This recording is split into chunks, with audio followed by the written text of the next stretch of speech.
think about you all the time, you're so addictive. Don't you know that I can do to make you feel alright?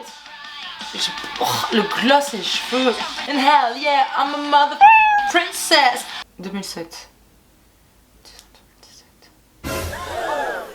Non. Putain, ça fait presque 15 piges. Je me suis pas habituée. Hello! Salut! J'espère que vous allez bien. Oui, encore une vidéo gossip, mais c'est pas de ma faute, apparemment vous kiffez trop ça. Si c'est la première fois que tu vois ma tête, bienvenue. Installe-toi, tu vas voir, on est plutôt cool ici. Franchement, ouais, on est dans la bonne ambiance, tout ça, tout ça. Et si tu es l'un ou l'une de mes abonnés, je crois que j'ai même pas les mots pour te remercier pour ton abonnement, de ta fidélité, d'être là encore à m'écouter ou à me regarder. Ça fait trop plaisir. Surtout que vous êtes de plus en plus en ce moment et je vais pas vous mentir, ça me fait un petit peu peur. Mais ça me fait grave plaisir. Donc non, n'hésitez surtout pas à appuyer sur le bouton s'abonner quoi. Non, vraiment pas.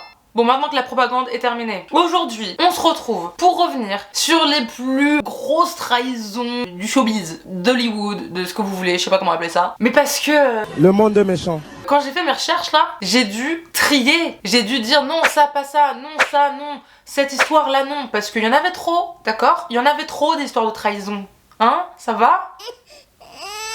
Non, ça va pas. On peut faire confiance à personne, apparemment. Donc si jamais, avant de regarder cette vidéo, t'avais du mal à faire confiance aux autres, bah ce sera encore pire à la fin de cette vidéo. D'accord ?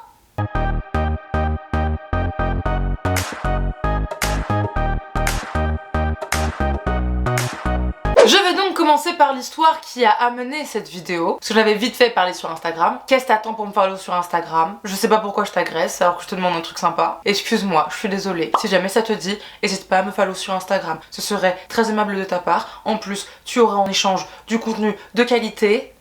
J'essaierai, je te garantis rien. Parce que le 7 juillet, j'ai capté que ça faisait 14 piges, jour pour jour, qu'Eva Longoria et Tony Parker s'étaient mariés. Et pourquoi j'ai capté ça? Parce que mon cerveau adore retenir des informations totalement inutiles qui ne me serviront jamais dans ma vie, mais faut faire avec. Regardez la preuve, j'en fais une vidéo. Et je m'en suis souvenu parce qu'ils s'étaient mariés du coup le 7 juillet 2007 et du coup que ça faisait 777. Mais en vrai c'est grave stylé. Franchement le mariage je l'aurais tenu, ça aurait été cool. Bon bah qu'est-ce qui s'est passé hein, Tony P, Eva, what happened? Ils sont restés au total 3 ans mariés. Et ils ont divorcé parce que apparemment, toujours, voilà, parce qu'on veut accuser personne, t'as eu? Tony Parker jouait pour les Spurs de San Antonio. Il avait un pote et un coéquipier qui s'appelle Brent Barry, qui apparemment avait une femme qui plaisait bien à Tony, ou vice versa, enfin bref, apparemment c'était réciproque. Mais Eva, elle a retrouvé une centaine de messages très compromettants, où ça chauffait fort, tu vois, entre Tony Parker et la femme de son coéquipier Brent Barry. Et comment te dire que, bah du coup ils étaient amis en plus, voilà, c'était un couple d'amis, donc c'est pas trop passé. Là Eva elle a dit prends tes caleçons sales et casse-toi. Mais t'as pas de valeur. Bah divorce hein, tout simplement. L'histoire elle est pas très longue hein. On n'a pas plus de détails que ça, à part que Erin a toujours nié. Bon, Tony P s'est jamais vraiment exprimé là-dessus hein, donc mais et bon Eva elle avait l'air sûre d'elle hein. Elle avait l'air très très sûre. Mais là on va partir sur une histoire un peu plus corsée et un peu plus iconique entre guillemets. Celle de Brad Pitt et d'Angelina. Parce que ça c'était quelque chose aussi. Parce que ce qui est drôle avec Angelina c'est qu'elle tombe souvent amoureuse de ses partenaires à l'écran. Oui parce que je crois qu'elle est tombée aussi amoureuse d'une femme pendant un autre tournage et elle s'est mise en couple avec elle quelque temps. Je me souviens plus du nom, je vais tout vous mettre à l'écran. Bon quand t'es le ou la partenaire à l'écran, en vrai tu te mets bien. Mais si t'es la personne qui sort avec le dit ou la dite partenaire, franchement c'est moins sympa. Parce que elle et son deuxième mari Billy Bob Thornton sont tombés amoureux lors du tournage du film Les Aiguilleurs dans la fin des années 90. Sauf que Billy Bob il était fiancé à une autre actrice qui s'appelle Laura Dern. Oui. Bah Billy Bob il avait pas trop envie de prévenir sa fiancée Laura Dern. Et elle était en tournage elle-même, hein, vu que c'est une actrice elle aussi. Et il en a profité pour se barrer à Las Vegas, épouser Angelina Jolie. What? Donc imaginez vous êtes Laura Dern, vous vivez avec votre fiancé, vous partez en tournage quelques semaines, et là avant même de rentrer chez toi, t'apprends dans les journaux, que ton fiancé, il a épousé une autre meuf. On est où là quand même les gens? Ok c'était le début des années 2000, donc peut-être que, je sais pas, SMS tout ça, t'étais pas trop Billy Bob, mais un coup de téléphone, un fax, un pigeon voyageur, quelque chose, pour prévenir les gens quand même que tu les quittes et que t'épouses quelqu'un, enfin je sais...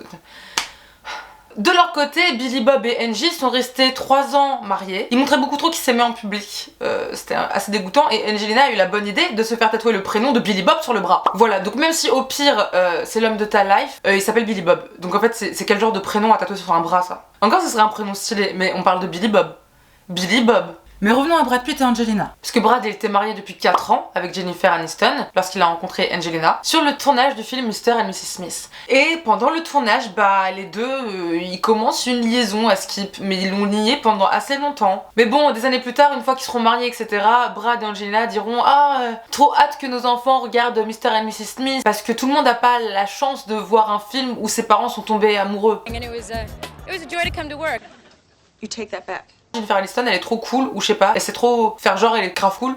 Mais c'était, on se souhaite le meilleur, hein, mais bon, on n'est plus trop en accord sur certaines choses avec Brad, donc on divorce. Et l'annonce de la première grossesse d'Angelina Jolie a été faite 3 mois après que le divorce entre Brad et Jennifer ait été prononcé. Angelina et Brad, ils ont fait une interview pour le magazine W et ça s'appelait Domestic Bliss, donc bonheur domestique ou bonheur en ménage, hein, si vous préférez. Sympa pour Jenny. Mais bon, en vrai, Brad et Angelina, ils sont restés 12 ans ensemble, hein. Ils ont repeuplé / adopté toute la planète, voilà. Même de très belles histoires d'amour peuvent connaître des débuts un peu moins idylliques. Après, il y a ceux qui te font regretter d'avoir choisi la plus mimi des babysitters. Oui, parce que t'as genre Ben Affleck ou à l'ancienne Jude Law qui aurait fricoté avec la babysitter de leurs enfants. Ça, j'aurais grave le seum en tant que partenaire et de maman parce que si je te laisse mes gosses, c'est que je te fais confiance. Et toi là sous mon toit, tu fais des bails avec mon mari ou genre tu laisses mon mari te draguer et tu dis rien, tu restes là, je sais pas, c'est enfin what parce que oui, je veux pas être celle qui fait oh là là la babysitter, c'est vraiment non, à chaque fois quand il y a des trucs comme ça vient des deux côtés, hein. Faut pas, d'accord, faut pas tout le temps accuser la femme, y a pas de ça vole mon mec ou machin, non. Et dans le délire accuser l'autre femme plutôt que son queumé, il est temps pour moi de vous parler quand même de Jordyn Woods, Khloé Kardashian et de Tristan. Comment il s'appelle le boogie? J'ai juste mis Tristan. Tristan Thompson. Putain. Jordyn Woods était la meilleure amie de Kylie Jenner, la petite sœur de Khloé Kardashian. Khloé Kardashian qui est mariée avec Tristan Thompson. Et sauf que Tristan Thompson, comme pas mal de joueurs de NBA, apparemment, il aime bien avoir une meuf, mais tiens, si t'es mignonne et tout, ça passe. La meuf, on l'oublie, tu vois. Bon, déjà quand Tristan et Khloé se sont rencontrés, le gars était célibataire depuis 2 secondes et demie et son ex était enceinte de lui. Donc on partait sur un début assez compliqué. Et avant le scandale avec Jordyn, Tristan avait déjà fait parler de lui pour les mêmes raisons car une vidéo le montrait fricoter avec une autre meuf lorsque Khloé était enceinte. Et à une soirée, les deux, parce qu'ils avaient un peu bu, tout ça, bref, Tristan et Jordyn s'embrassent. Et là, mais vous connaissez les Kardashian Jenner, mais un tsunami, un raz-de-marée, un tremblement de terre suite à ces bisous là. Enfin, je dis pas que c'est pas grave, ça m'aurait grave saoulé. Vu le scandale que ça a fait, tu sais, t'as l'impression que c'était ils couchaient ensemble depuis 5 ans, parce qu'il y en a eu des trucs comme ça. Hein. La dernière histoire là, vous êtes pas prêts, hein. Mais bref, du coup, après, Khloé est partie répandre son venin sur Twitter, traînant Jordyn Woods dans la boue. Les deux étaient fautifs, autant Tristan que Jordyn, tu vois. Heureusement, Khloé a fini par vite reprendre ses esprits et a avoué que Tristan était aussi à blâmer pour toute cette histoire, mais que comme c'était le père de sa fille, c'était pas pareil. Parce que Jordyn, elle s'est pris tout le clan Kardashian sur la gueule, là. Dites-vous, elle vivait dans la maison d'amis de Kylie Jenner. Genre, en gros, Kylie, elle a un immense terrain avec sa maison à elle, il y a une petite maison dessus, c'était la maison de Jordyn. Donc la meuf, juste pour des bisous, elle a perdu sa meilleure pote, elle a perdu une autre amie, Khloé, et elle a perdu sa maison.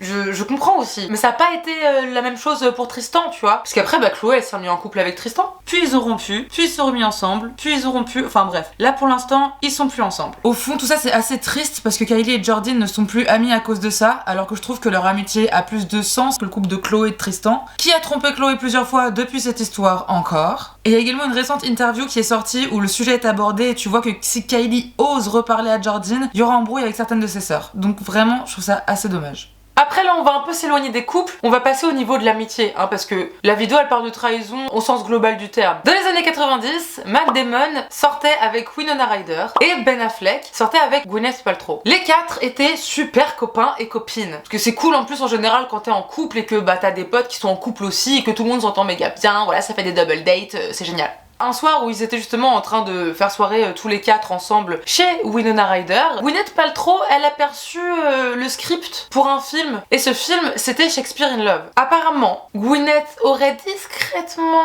pris le script, au calme, sans le dire à Winona, évidemment. Bah elle l'a lu, ça lui a plu, elle a auditionné pour le rôle, elle a été prise, et elle a gagné un Oscar pour le rôle. Bon bah de base, ça se trouve, c'est Winona qui aurait fait la perf de sa life, tu vois. Apparemment, Winona n'aurait jamais pardonné Gwyneth Paltrow. Ensuite, là on retourne sur des gens en couple et ça se passe mal, parce qu'il est temps pour moi de vous parler de Robert Pattinson et de Kristen Stewart, parce que ça aussi c'était pas ouf hein. Donc l'histoire de Robert Pattinson et de Kristen Stewart, moi j'étais ultra choquée. Bon, ils se sont rencontrés en tournant Twilight, tout ça, ils se mettent en couple, tout le monde il est content, tout le monde il est gentil, jusqu'au jour où Kristen obtient le rôle de Blanche-Neige pour jouer dans Blanche-Neige et le chasseur. Un film réalisé par Rupert Sanders. Robert Pattinson a appris encore une fois dans les médias, et via des photos pas ouf, que Kristen, sa meuf, l'avait trompé ou le trompait avec le réalisateur du film qu'elle était en train de tourner. Je trouve ça, franchement, ça me fait mal. Robert Pattinson et Kristen Stewart se sont quand même remis ensemble. On juge pas, on n'est pas dans leurs affaires, hein. Mais apparemment, Donald Trump, il pensait pas ça. Parce que Donald Trump, à l'époque, il était encore loin d'être président des États-Unis d'Amérique, avait tweeté un truc pas ouf en mode « Je ne comprends même pas comment Robert Pattinson peut se remettre avec Kristen Stewart, elle l'a trompé comme un chien. » Le même gars qui grab them by the tu vois, grab them, attrape-les par le Lui, il se permet de juger. Bref. Et aucun des deux n'était libre, hein. Rupert Sanders avait une femme, et Kristen Stewart était avec Robert. Oui, j'ai préféré dire Robert. Au final, je me rends compte que Robert, non. Pas quand t'es si jeune et si mignon, quoi. Je fais grave de la discrimination sur les prénoms. Je m'en fous. Ensuite, est-ce qu'on parlerait pas un peu de Cardi B et d'Offset, hein, parce que bon, Offset, il va voir ailleurs, assez souvent. Il avait même une fois posté un message sur Instagram où il suppliait Cardi de le reprendre. C'était pour son anniversaire en plus. Le seul cadeau que je veux, c'est que Cardi B me reprenne. Je veux que ma femme me pardonne. Je sais que j'étais un mauvais mari, mais s'il te plaît, pardonne-moi. Apparemment, ça a marché. Et puis aussi, je crois, il avait débarqué sur scène pendant qu'elle jouait pour s'excuser en public avec des roses ou je sais pas quoi, genre. Vie de moi. Moi, tu me fais ça? Je suis sur mon lieu de travail, je suis en train de taffer, tu débarques et tu me fous. Mais viens. Est-ce que c'est un lieu, ça, pour présenter ses excuses et faire amende honorable, là? Je te jure, tu me fais ça à moi je prends le micro et coup de micro, là. Et je te dis 20 ans. 20 ans. Ils se sont remis ensemble. 1 ou 2 ans après, Cardi B demande le divorce. Parce qu'apparemment il aurait encore été infidèle. Sauf que au final après elle a annulé parce que ils se sont remis ensemble. Et là on passe à quelque chose de next level, d'accord? Arnold Schwarzenegger a fait super fort, parce que c'est Terminator, tu vois. Arnold Schwarzenegger a eu une liaison avec une employée de maison, sa femme de ménage. Mais sa femme, Maria Shriver, ne l'a pas su tout de suite, non. Il a attendu pas mal d'années avant de lui dire. Et il lui a dit parce que en fait la femme de ménage, un jour elle a eu un fils qui est né 5 jours après le fils de Maria et d'Arnold. Voilà. Les années passent et puis on se rend compte que l'enfant de Mildred, donc la femme de ménage, il ressemble quand même pas mal à Arnold. Hein. C'est un physique pas trop commun, le physique d'Arnold. C'est un peu atypique, quoi, j'ai envie de dire. Tu vois, on sent que les gènes, ils sont puissants. Et bon, là, au bout d'un moment, Arnold, il a dû avouer, hein, et puis surtout lui-même, il se commençait à se poser des questions. Bon, je pense qu'il y a même pas besoin de faire un test ADN, là, tu vois.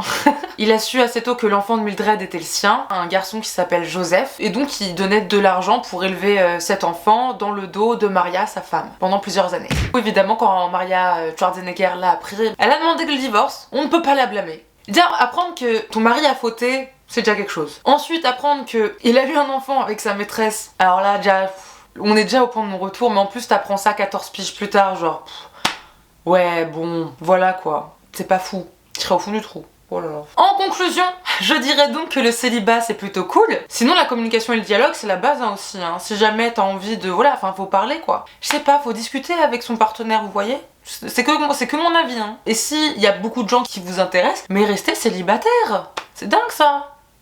Je comprends pas trop le concept. Il y a des couples qui sont d'accord pour faire ce qu'ils veulent. Hein. Il faut se mettre d'accord. S'ils sont pas d'accord, quitter les gens c'est pas mal aussi. Hein. Après moi je fais la morale à personne. Hein. Je juge personne. Hein. Mais je juge un peu quand même, hein. Je vous laisse du coup, moi je vais appeler mon mec. Non, en tout cas plus sérieusement, j'espère que cette vidéo t'a plu, t'a un petit peu diverti. N'hésite pas à t'abonner, à commenter, à partager, ça me ferait super plaisir. En tout cas, je vous remercie encore une fois parce qu'on est de plus en plus nombreux. Donc bienvenue aux nouveaux, j'espère que cette vidéo vous a plu. Si c'est pas le cas, mais restez quand même, je vous jure, je vais me rattraper. Prenez bien soin de vous, physiquement, mentalement, c'est important. Et prenez bien soin de ceux que vous aimez. Et moi je vous dis à la prochaine. Bisous.